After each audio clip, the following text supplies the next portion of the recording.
La législation en Belgique a permis l'intrication entre le monde de l'aide médicale à la procréation et l'homoparentalité, ce qui n'est pas le cas en France. Monsieur Michel Camus va donc nous parler de cette expérience scientifique et surtout humaine qui concerne plus particulièrement, je crois, les inséminations chez les couples de lesbiennes. Je vous donne la parole. Merci beaucoup. Est-ce que je pourrais avoir la première dia? Est-ce qu'on pourrait mettre la première diapo? Pendant que je reçois l'aimable aide du docteur Brugnon, je voudrais commencer par remercier Madame Poirot et ainsi que le board de la société de nous avoir invités. Merci. À parler de ce sujet qui n'est peut-être pas mon sujet de prédilection, mais enfin, c'est amusant de changer un peu. Et je peux m'empêcher de citer Madame Battens, qui est notre psychologue et qui, bien entendu, a effectué pas mal de travail sur ce sujet, puisqu'en effet, le côté médical de ces traitements me paraît assez trivial, et c'est plutôt dans le domaine psychologique et éthique qu'il y a des problèmes. Alors, je commencerai par des mots qui vous sont familiers et que j'ai entendus très tôt par l'intermédiaire de mon père qui était français et qui était très attaché aux valeurs de la République. Ce qui est un petit peu dommage peut-être, c'est que liberté, il me semble qu'il y en a plutôt moins. L'égalité, je crois qu'il n'y en a plus du tout. Et j'espère qu'il reste un peu de fraternité. Alors, il y a, comme vous le savez mieux que moi, un moratoire français sur le traitement des lesbiennes. Je me suis posé la question de savoir, et bien entendu, je n'ai pas de réponse définitive parce que je n'ai pas fait part aux débats qui doivent avoir eu en France sur ce sujet. Mais s'agit-il de conservatisme pur et simple? Ces décisions sont-elles influencées par le dogme religieux, par le dogme psychanalytique avec l'image du père qui doit être absolument présente, et certainement l'école française de psychanalyse doit avoir joué un rôle important là-dedans. Il y a, je pense, surtout les craintes concernant le devenir des enfants. Encore Castegar, je pense qu'il y a des enfants pour lesquels on peut craindre beaucoup plus que ceux-là. S'agit-il de discrimination pure et simple? Et surtout, est-ce que tout ça est basé sur l'évidence? Et ma dernière question, est-ce que ce moratoire est vraiment digne d'une société laïque?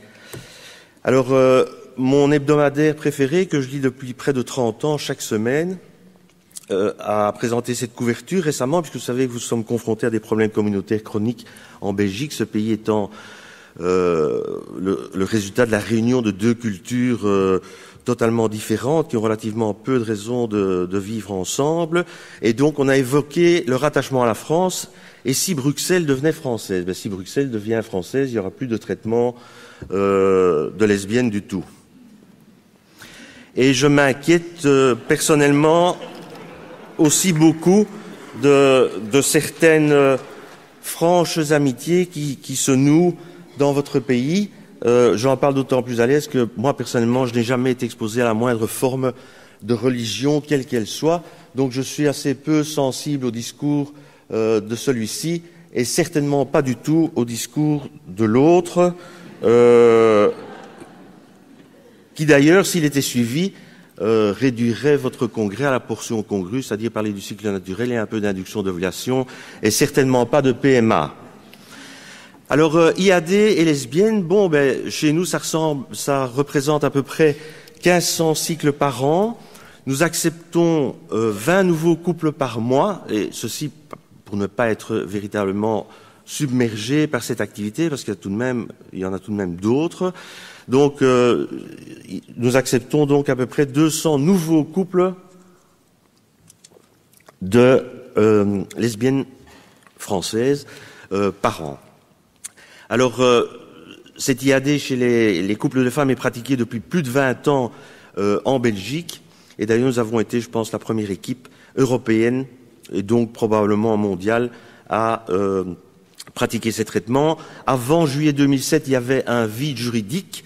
Donc nous faisions ce que nous voulions. Depuis juillet 2007, il y a une loi sur tous les aspects de la PMA, et ce traitement en particulier est tout à fait légal chez nous. Alors, un petit commentaire sur une petite comparaison entre lesbiennes belges versus françaises, parce qu'elles ont apparemment leur spécificité. Dans le cas des couples belges, le plus souvent, une seule des deux femmes souhaite devenir enceinte. Les rôles sont très bien définis et elles le conçoivent comme il y en a. Donc, une des deux ne souhaite pas la grossesse. Par contre, elles voient ça comme une éducation procurée par deux mères, je dirais ayant un rôle égalitaire. Chez les Françaises, le plus souvent, les deux partenaires souhaitent une grossesse. La plus âgée commence, ce qui est logique. Par contre, la mère biologique sera la seule maman en tant que telle, et il ne semble pas y avoir de vocable équivalent. L'autre sera appelé par exemple, son nom, mais en tout cas ne sera pas appelée maman. Alors, il y a quelques demandes typiquement françaises, ce sont des demandes minoritaires, mais c'est pour informer ceux d'entre vous qui seraient peu familiarisés.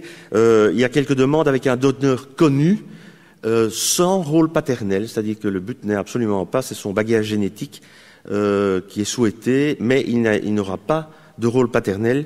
Il y a des projets de coparentalité où il y a des demandes de couples de femmes lesbiennes venant avec un couple d'hommes homosexuels dont un sera le donneur, et donc des projets d'éducation partagés.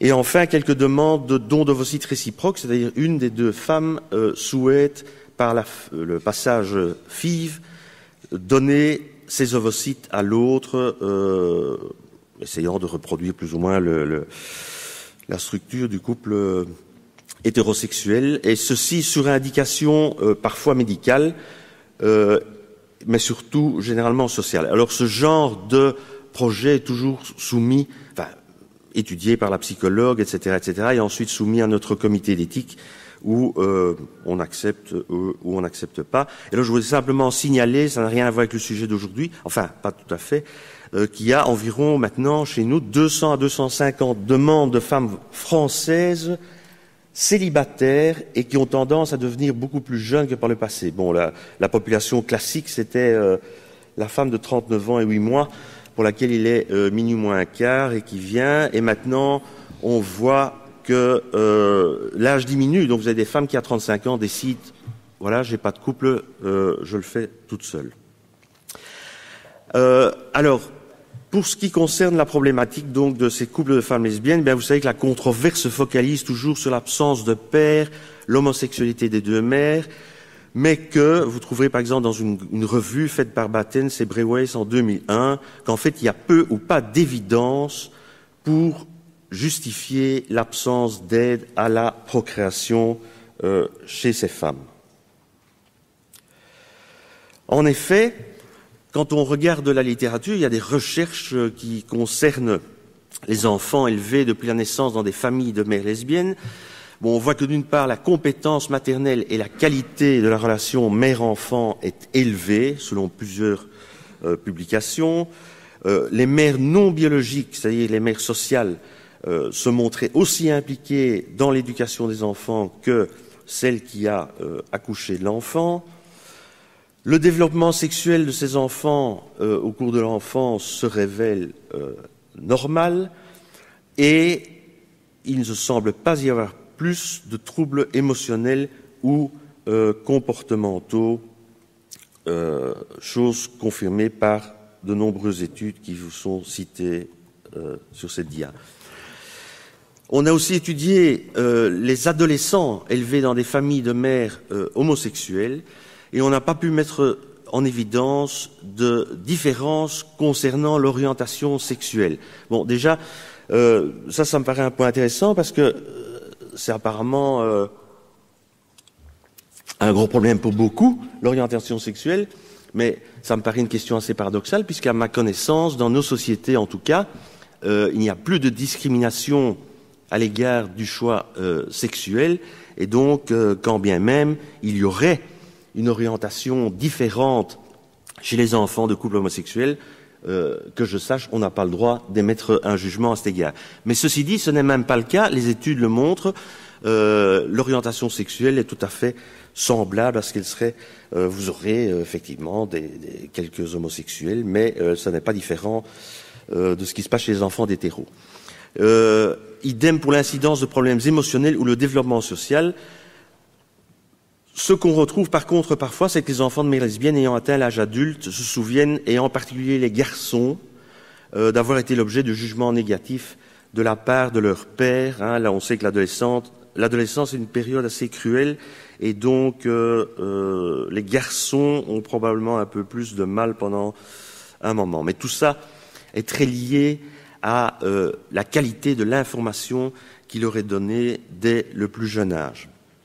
Alors, qu'en est-il de l'attitude à l'égard de l'anonymat du donneur? Il y a une étude ici de Van Frozen qui a porté sur 41 enfants, vous voyez qu'ils étaient âgés à peu près de 10 ans, 19 filles et 22 garçons avec un S, et que 54% de ces enfants préféraient l'anonymat et ne désiraient pas plus d'informations sur le donneur. Par contre, 46% des enfants auraient voulu avoir un peu plus d'informations sur le donneur.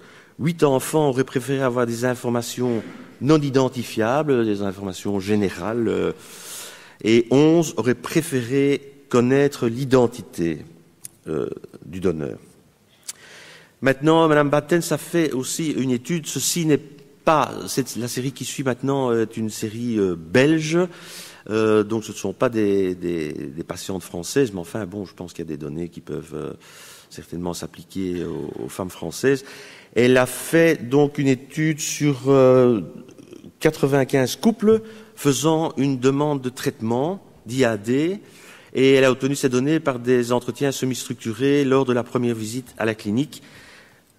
Comme je vous disais, il s'agissait de couples belges. Alors on voit l'âge moyen des mères biologiques 30 ans, 23 à 44, l'âge moyen des mères sociales 31 et demi, de 22 à 49.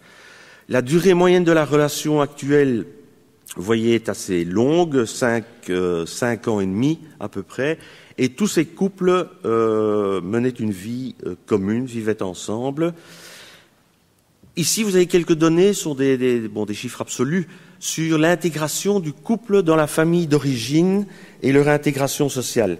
Et alors, vous voyez que au-dessus, vous avez les parents, l'attitude des parents de la mère biologique, les parents de la mère sociale, les frères et sœurs de la mère biologique, les frères et sœurs de la mère sociale. Et alors, vous voyez ici, pas accepté, accepté, mais pas vraiment reconnu, accepté, reconnu. Et vous voyez quand même que dans la majorité des cas, ces situations sont bien acceptées. Ici, c'est quand il n'y avait plus de parents vivants ou ni frères ni sœurs, soit il n'y en avait pas, soit il n'existait pas, donc le problème ne se pose pas. Vous voyez que c'est très bien accepté par le cercle familial. Alors, stratégie d'ouverture vers l'extérieur et perception de l'acceptation sociale, eh bien, vous voyez que l'extériorisation était importante pour 48% des couples, tandis que la moitié des couples étaient plus discrets concernant leurs relations homosexuelles. 40% de ces couples considéraient les gens comme tolérants à l'égard de l'homosexualité, mais près de 60% les considéraient comme généralement tolérants, mais se sentaient tout de même traités différemment.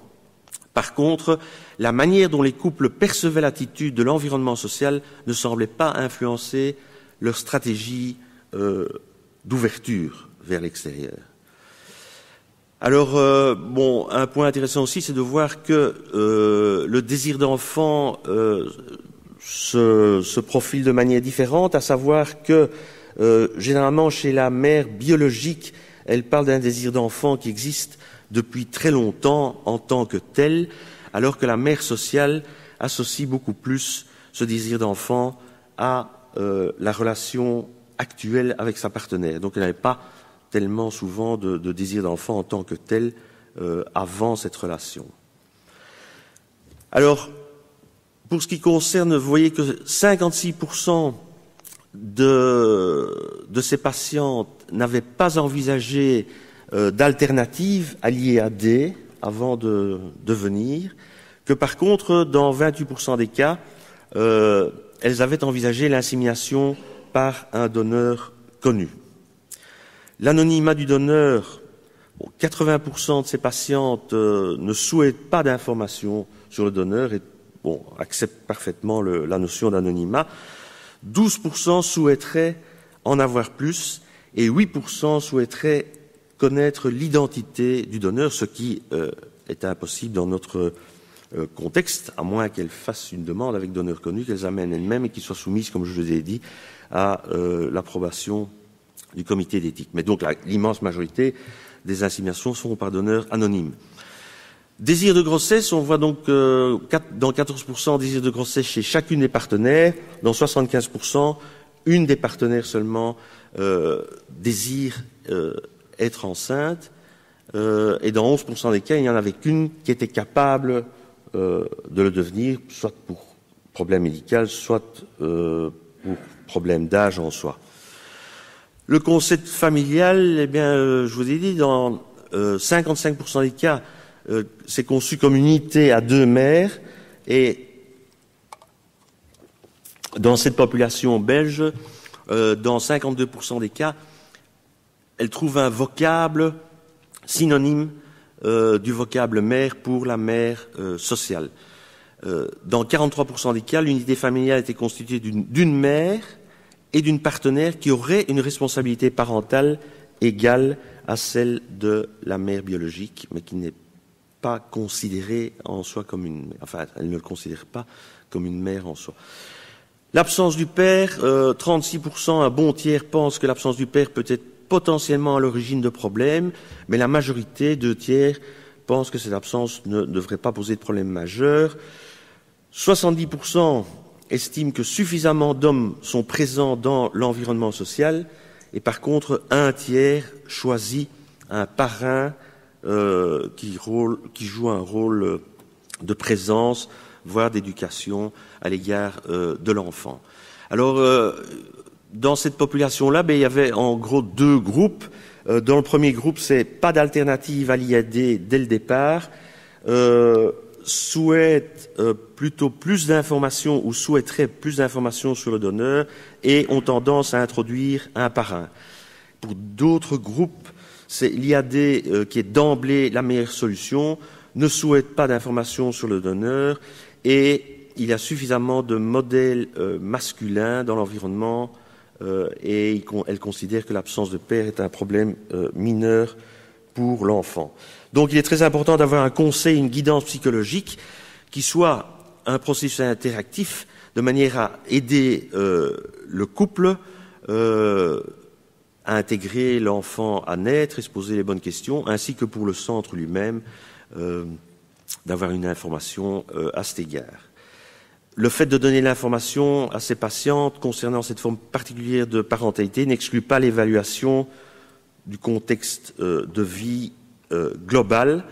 Et donc cette information doit comporter évidemment la procédure médicale, parce que certaines de ces patientes sont très peu informées au départ, les différentes alternatives pour devenir parent, évoquer l'absence du père et l'anonymat du donneur, les aider à comprendre que les enfants se poseront probablement quelques questions concernant leurs préférences sexuelles au cours de l'adolescence, notamment et en particulier chez les garçons, et le fait que le désir d'enfant implique aussi de s'extérioriser en tant qu'homosexuel. Donc pour cette partie, je dirais que les conclusions nous paraissent, les données nous paraissent rassurantes sur les demandes d'IAD émanant de couples de femmes.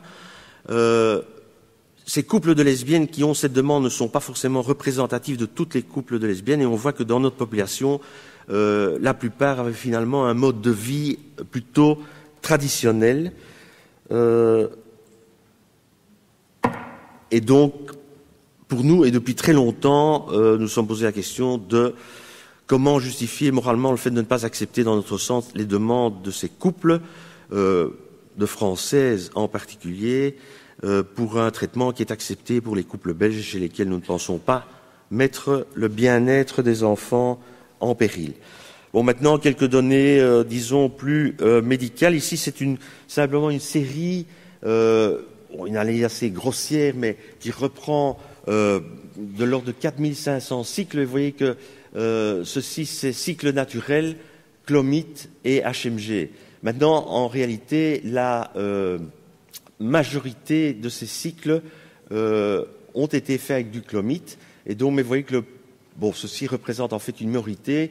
Le pourcentage de réussite est plutôt en faveur du clomite comparé au cycle naturel. Et les taux de grossesse multiples ici, vous voyez, vous arrivez à du 10% après utilisation de clomite, plus élevé en cas d'utilisation d'HMG.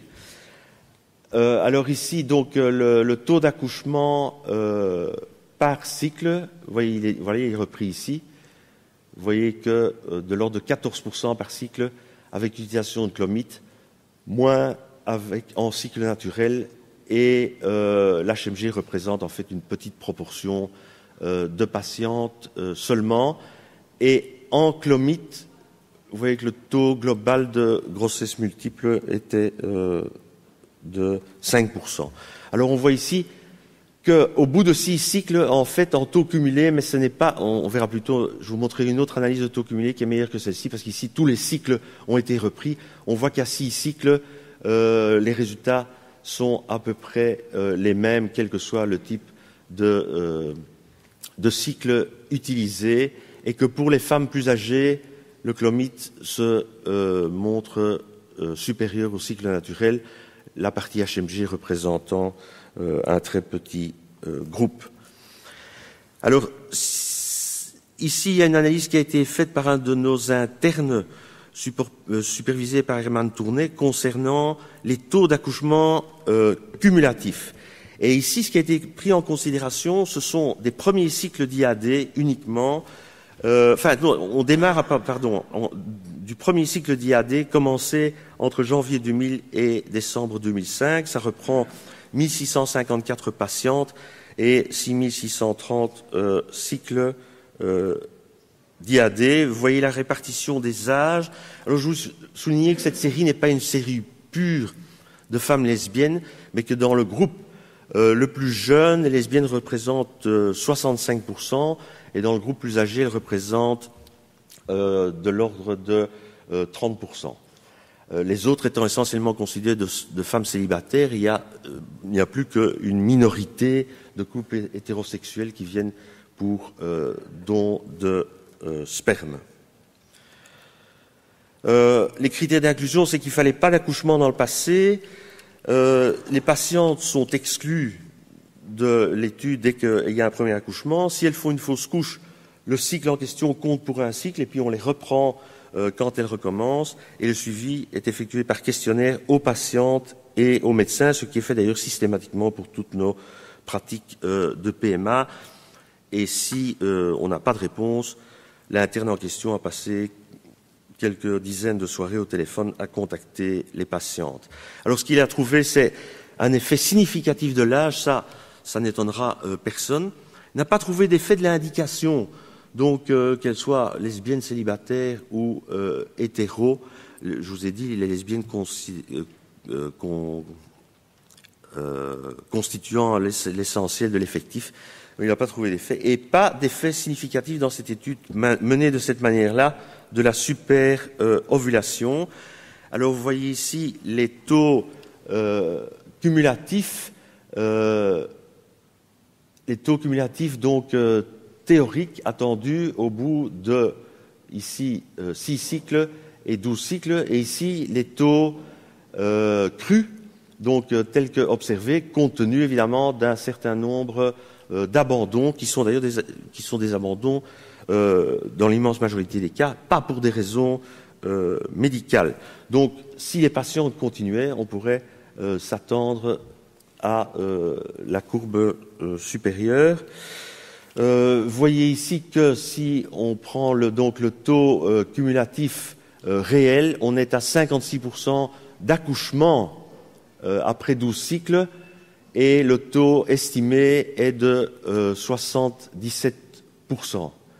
Si vous prenez le groupe, ceci c'est le groupe des femmes 38 à 39 ans, vous voyez qu'on est en taux observé à 40% à 6 cycles et à 43% à 12, et en taux cumulatif à 48%, donc près de 50% à 6 cycles et à 67 à 12 cycles. Bon, le groupe des femmes âgées est un groupe intéressant, donc 40-45 ans, où on voit qu'on est à 22% de grossesse observée après 6 cycles, et que si elle continuait, on pourrait monter à 26%. Non, le taux observé est à 26% quand elle continue, mais que si elle continuait, on pourrait espérer 50% de grossesse quand même dans ce groupe 40-43 ans. Vous voyez ça ici à nouveau, les taux cumulatifs et les taux donc réels observés par catégorie d'âge, décroissant avec l'âge comme on peut s'y attendre. Ici en particulier donc ces taux cumulatifs théoriques pour les femmes de 40, 41 et 42 ans, et ici les taux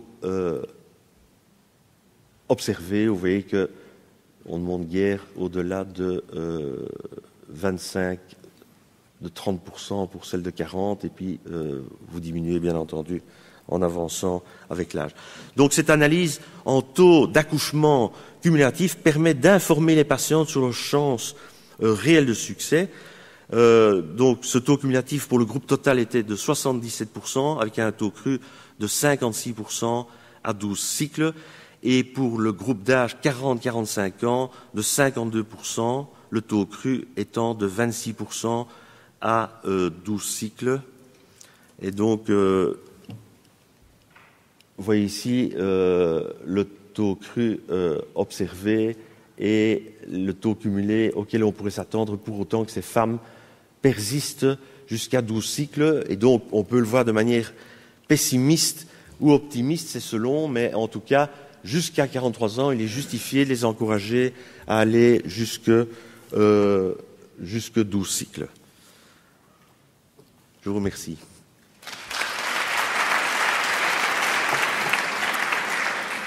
Merci pour ce bel exposé. Est-ce que ça marche? Ouais. Maintenant, est-ce qu'il y a des questions dans la salle? Oui, devant. Merci Michel, bel exposé. Donc deux réflexions. Premièrement, les enfants les plus âgés ont quel âge? Les plus âgés, ça a commencé en 85, je pense, on y va 23 ans. 23 ans. Donc on a un recul d'à peu près 23 ans sur la cohorte d'enfants. Oui. C'est ça.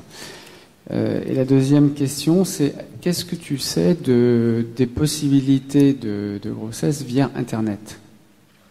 Parce que là, elles viennent te voir, mais moi j'en ai qui consultent des sites où elles trouvent des donneurs, et c'est très organisé apparemment.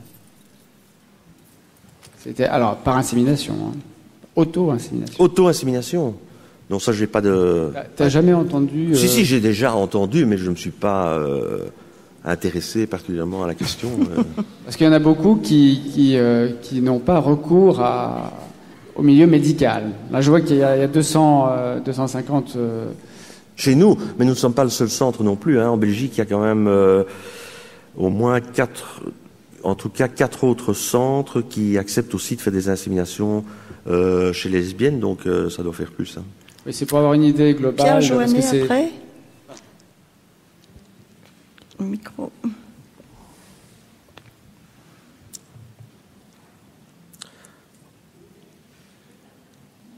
Non, et puis il y a le phénomène aussi que, bon, et ça je crois que c'est un peu un problème général dans tous les centres, c'est-à-dire on ne les laisse pas venir massivement parce que ça finit par être, bon, une véritable invasion. Donc il y a une certaine liste d'attente quand même. C'est vrai, je pense, pour la plupart des centres. Et donc peut-être que, bon, effectivement, certaines se découragent, vont voir ailleurs, cherchent d'autres solutions. Pierre Joannet. Michel, est-ce que vous avez eu des demandes à Bruxelles de couples homosexuels souhaitant que ce soit l'une des deux partenaires qui fournisse l'ovocyte et l'autre qui porte l'enfant? Oui, mais ça j'ai signalé au début. Hein. Oui, on en a parlé. Mais quel est le résultat? Quel est le suivi? Je ne pense pas qu'il y ait un suivi. Enfin, à ma connaissance, il n'y a pas eu de suivi spécifique focalisé sur cette problématique. Mais c'est une demande assez minoritaire. Hein.